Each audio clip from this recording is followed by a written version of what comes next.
Muy buenas noches. Cantabria desde La Solana prosigue en este miércoles de octubre con conversaciones sobre asuntos culturales, esas cuestiones, esos temas que realmente tienen una gran importancia, aunque en muchos medios de comunicación ocupan pequeños espacios.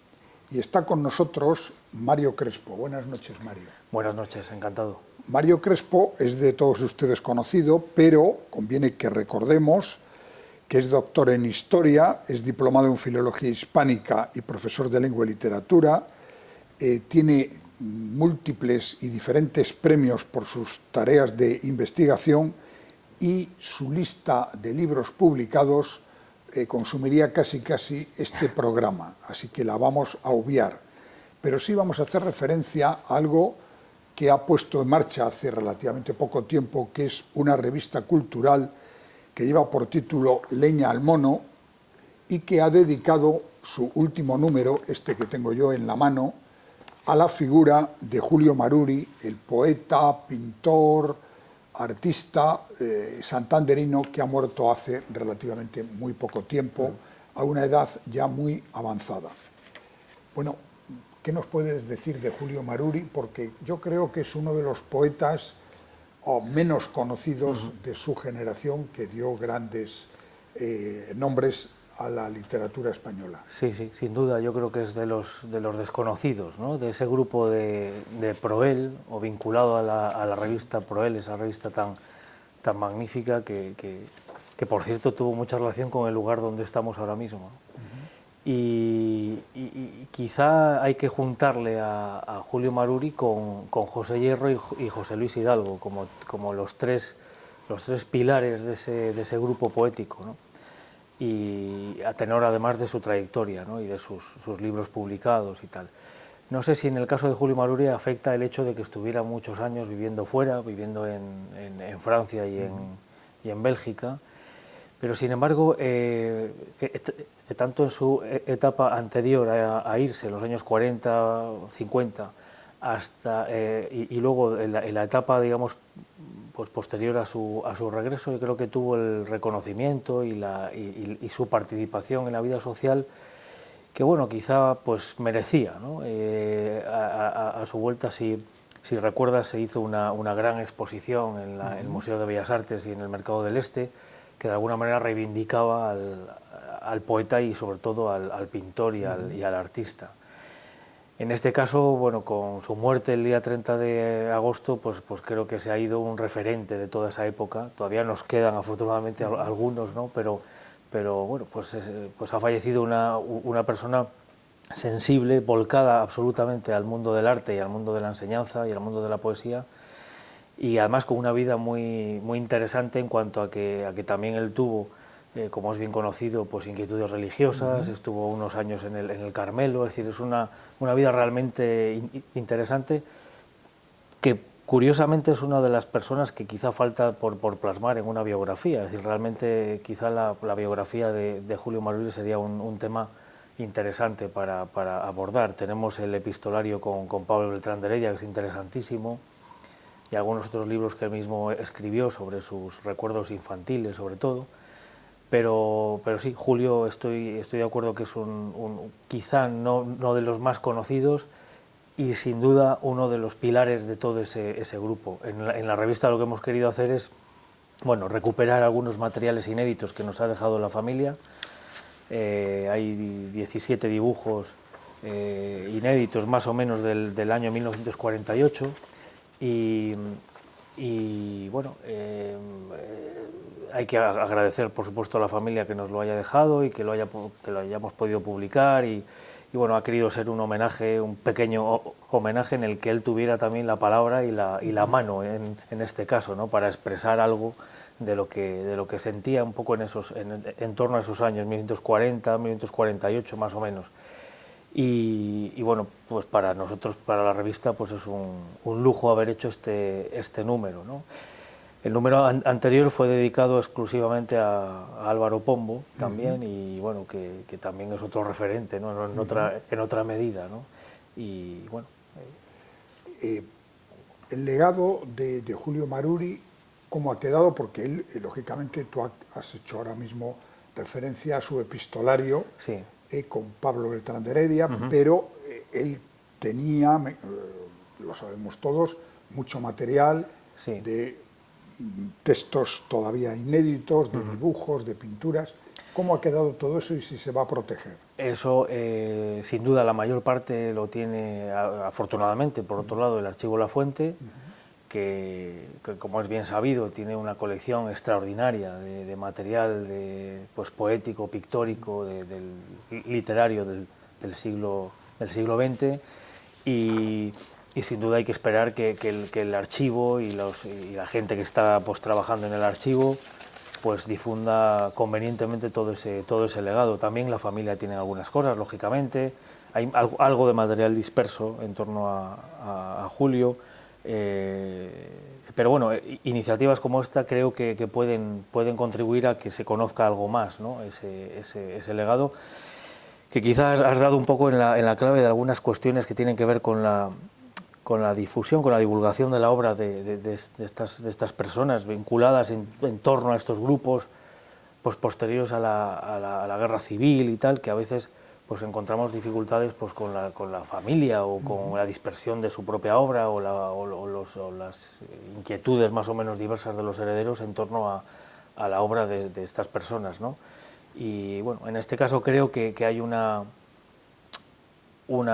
protección bastante grande sobre ese material, salvando ese material disperso, otra documentación dispersa que por otro lado es inevitable, ¿no? En una persona que ha viajado tanto, que ha vivido tanto.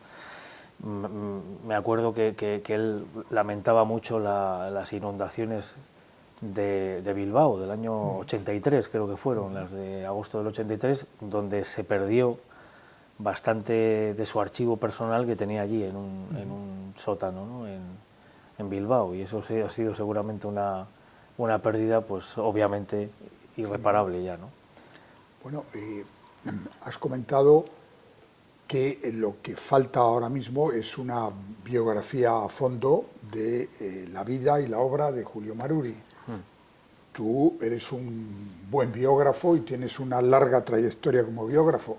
¿Está en tus planes el hacer la biografía de Julio Maruri? Bueno, es un proyecto sin duda interesante y la relación con la familia es excelente en este punto, además. Entonces es una personalidad a la que tuve ocasión de conocer, como tantos otros compañeros míos y amigos que le frecuentaron, ¿no?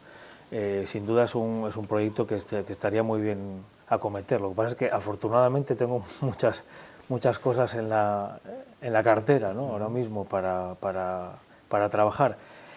Hay que tener en cuenta la relación que yo tuve con Leopoldo Rodríguez Alcalde y que bueno, pues también me acercó a ese grupo generacional, ¿no? A Beltrán de Heredia, a García Cantalapiedra, a Julio Maruri, y que bueno, para mí es un referente personal e intelectual también.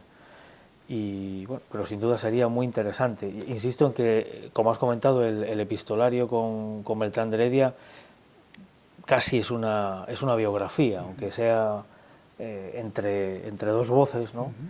Pero sería muy interesante porque además habría que indagar un poco en sus años en Bélgica, en sus años franceses, en París, en Noyon. Bueno, sería sin duda un tema muy interesante. Aprovechando que hablas además de las biografías, creo que es uno de los puntos más importantes para trabajar para un biógrafo, para un historiador, mejor dicho, interesado un poco en nuestra época, ¿no? Y creo que faltan biografías, o sea, sigo diciendo que faltan biografías, incluso de los personajes más conocidos, o aparentemente más conocidos. Cuando ha habido estos aniversarios, las efemérides, pues por ejemplo de Cervantes, pues han abundado, han salido un montón de biografías de Cervantes. Yo creo que la vida de Cervantes la tenemos bastante conocida hasta donde podemos conocer, ¿no? Pero de otros personajes o de otras personalidades de nuestra historia creo que faltan biografías y quizá bueno, eso marca una diferencia con otros ámbitos historiográficos, con los alemanes, los anglosajones, ¿no? que tienen realmente una colección de biografías muy importante. No sé a qué es debido eso. Puede haber varias razones. Una de ellas puede ser la dispersión de la documentación que hemos comentado antes, la posibilidad de que haya, bueno, pues a veces en algún caso dificultades con los herederos, con gente que no quiere dar a la luz algunos aspectos de alguna biografía, pero la biografía se puede abordar desde muy diferentes puntos de vista y en diferentes niveles de profundidad, ¿no? Yo sí que creo que la biografía es importante para alumbrar un poco toda una época, y si tuviéramos, por ejemplo, en el caso de que hemos hablado del Grupo Proel, si tuviéramos unas biografías más o menos completas de cada uno de sus miembros, pues sin duda tendríamos una visión de la época muy exacta, ¿no? O más exacta de la que tenemos ahora. Bueno, en la conversación ha surgido ya el nombre de Álvaro Pombo, que tú has estudiado mucho su obra, con el que me consta que tienes muy buena relación personal. Álvaro Pombo acaba de publicar, con una introducción tuya, este libro, Atropos. Sí. ¿Qué significa este libro y por qué has hecho tú las notas y la introducción? Pues este es un libro muy curioso, creo, dentro de la amplia bibliografía ya de Álvaro Pombo, porque recoge 13 textos de Álvaro que estaban dispersos, que ya se habían publicado, pero estaban dispersos en revistas especializadas o en algunas cabeceras nacionales o en algunos libros misceláneos pues, de difícil acceso, y lo que hemos hecho ha sido recogerlo, y de ahí el nombre del libro, ¿no? Atropos, hay quien dice que sí es una palabra griega, suena como un poco a griego, pero en realidad es el sustantivo del verbo atropar, que es muy nuestro, ¿no? Muy cántabro. Muy cántabro. Y entonces, tomando esa referencia del atropar, del recoger la hierba, por ejemplo, pues ha salido este título de atropos, de cosas atropadas, ¿no? o cosas reunidas, que en realidad pues poco tienen que ver una con otra, pero que de alguna manera también nos están hablando de algunas continuidades o de algunas claves en la literatura de Álvaro Pombo. Además de esos 13 textos en prosa, se publica Atilano, que es una obra de teatro, si no recuerdo mal, es la única obra de teatro que tiene publicada Álvaro Pombo, y yo creo que es una sorpresa para los lectores, porque es un libro variado y es un libro pues realmente curioso, ¿no? El motivo de que yo haya hecho la introducción y las notas pues es porque bueno, me he encargado de reunir los textos, y por parte de la edición Estantín pues me encargaron también la historia, y creo que Álvaro pues ha quedado razonablemente satisfecho del libro, ¿no? O sea que muy bien. Bien, en efecto, este libro está editado por Tantín. Sí. Y, como acabas tú de describir, tiene bueno, pues unas características singulares. Pero, ¿en qué está trabajando ahora Álvaro Pombo? Álvaro acaba de publicar estos días, de hecho, su última novela, Retrato del Vizconde en invierno, también en ediciones Destino, que es su nueva o su última editorial, después de haber trabajado muchísimos años con Anagrama, ¿no? Y es una novela que no he leído, pero creo que va a seguir un poco la línea de las últimas novelas, de esa psicología ficción a la que nos ha acostumbrado, es decir, esa idea de un planteamiento argumental muy enraizado en los sentimientos de los personajes, los pensamientos de los personajes, y como en un entorno más o menos identificable, pues él desarrolla una historia ficticia, ¿no? Como ha pasado con un montón de novelas, especialmente de los últimos años, de su última etapa. Y está con otra novela también ahora, o sea, me consta que está con otra novela, o sea, que eso da un poco idea de su actividad también y de sus ganas de seguir en la brecha, ¿no? Aunque sus últimas intervenciones públicas pues ha manifestado eso de que estoy en las últimas y tal, un poco con ese humor que le caracteriza, pero en esas últimas, pues obviamente marcadas también por alguna cuestión de salud y tal, pues él sigue trabajando, y en este caso en el tema de la prosa y una nueva novela. Y lo que sí es cierto también es que él sigue escribiendo poesía, que quizá es su vocación literaria menos conocida, pero realmente singular en el panorama poético español de las últimas décadas, ¿no?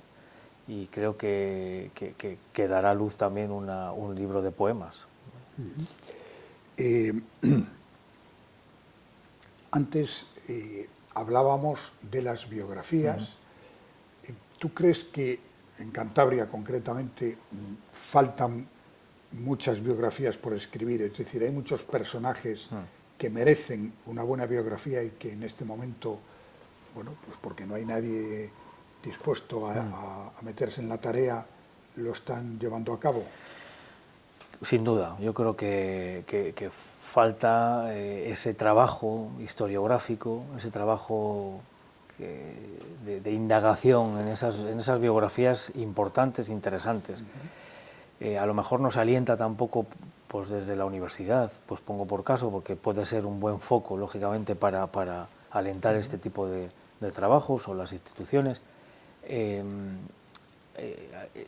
Se han hecho, por ejemplo, semblanzas, eso sí, hay libros de semblanzas, yo mismo he participado en alguno de ellos, libros como Los cántabros del siglo XIX, Cántabros del siglo XX, entonces recoges un poco la vida de ciertas personalidades, obviamente destacadas o que han aportado realmente algo en diferentes campos y bueno, pues llegas a hacer lo que llamaríamos una semblanza o una aproximación al perfil público, digamos, del personaje con alguna nota pues, de su vida familiar o lo que sea. Pero sin duda faltan biografías sobre empresarios importantes, sobre pues, personalidades del mundo de la cultura, mecenas, por ejemplo, o promotores artísticos.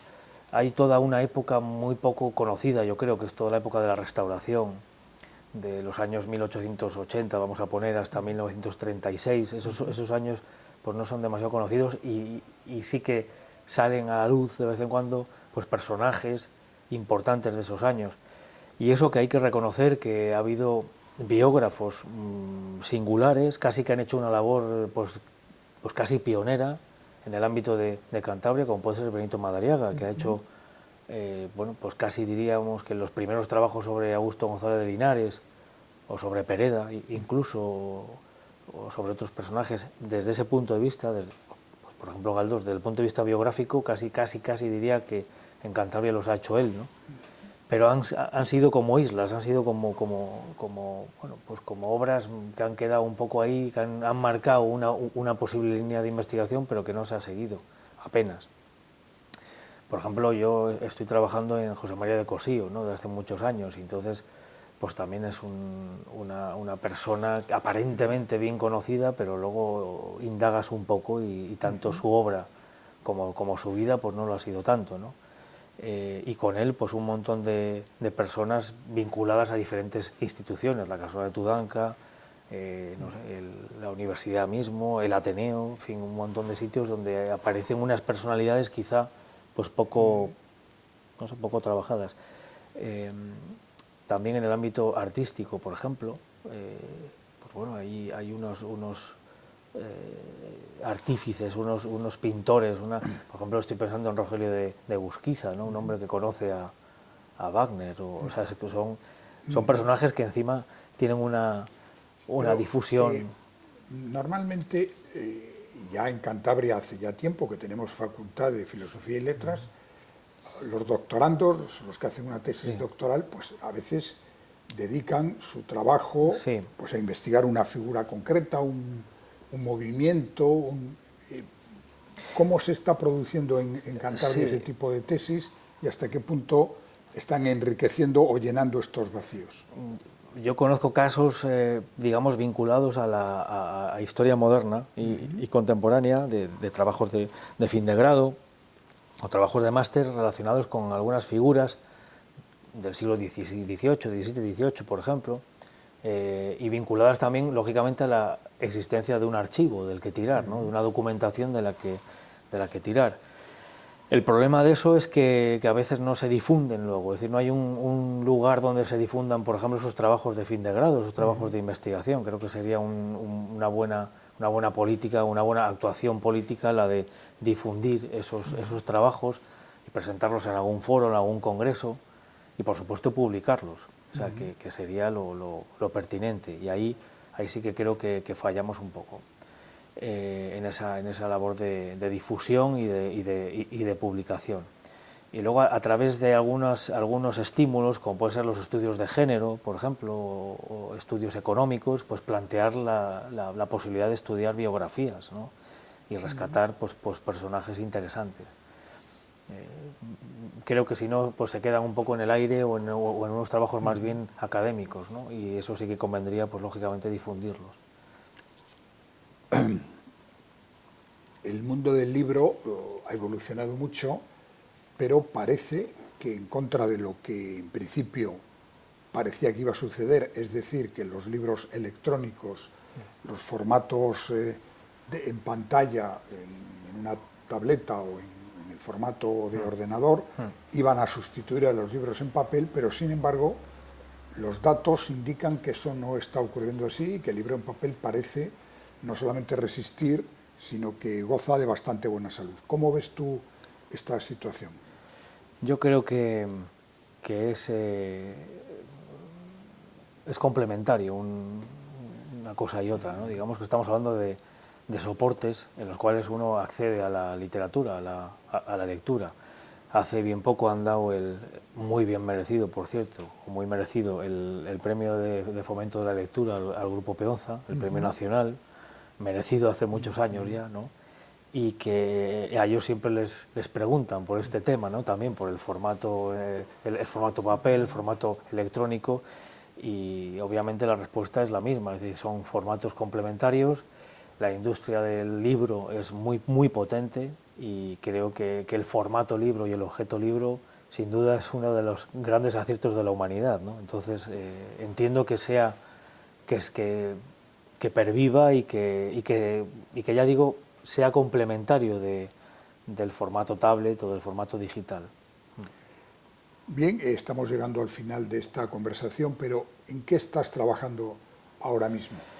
Bueno, pues hay dos obras, yo creo que interesantes, que me están quitando mucho tiempo, mucho interés también, porque bueno, pues son muy diversas, pero creo que interesantes. Una es un libro que va a salir ahora también con Tantín, que es Cantabria y Barcelona, un libro sobre las relaciones históricas entre las dos provincias y las dos capitales, sobre todo Santander con Barcelona, y bueno, que aborda pues las relaciones que se tuvieron, por ejemplo, en torno a Comillas, como tú sabes muy bien, o en torno a personajes como Menéndez Pelayo, como José María Cosío y la Casona de Tudanca, como Pereda, y tanta gente de Barcelona que se ha relacionado con Cantabria y de cántabros que han tenido mucha relación con Barcelona. Eso es un libro que va a salir en diciembre y que creo que puede tener pues interés, ¿no? Y luego estoy trabajando en una edición de la novela de Miguel Delibes, El hereje, para Ediciones Cátedra, para la colección de letras hispánicas, y creo que también es un proyecto muy ilusionante y que me está llevando también mucho tiempo, mucho trabajo, pero es un trabajo muy gratificante porque se trata de una de las grandes novelas de Delibes y la que ha quedado además en el recuerdo colectivo de toda una ciudad como es Valladolid, ¿no? Muy bien, pues muchísimas gracias a Mario Crespo por esta conversación y desde luego desearle que siga trabajando mucho y siga publicando estos estudios, estas casi tesis doctorales en muchos casos, sobre las figuras históricas de nuestra región, de nuestra literatura y del arte. Muchas gracias y buenas noches. Gracias.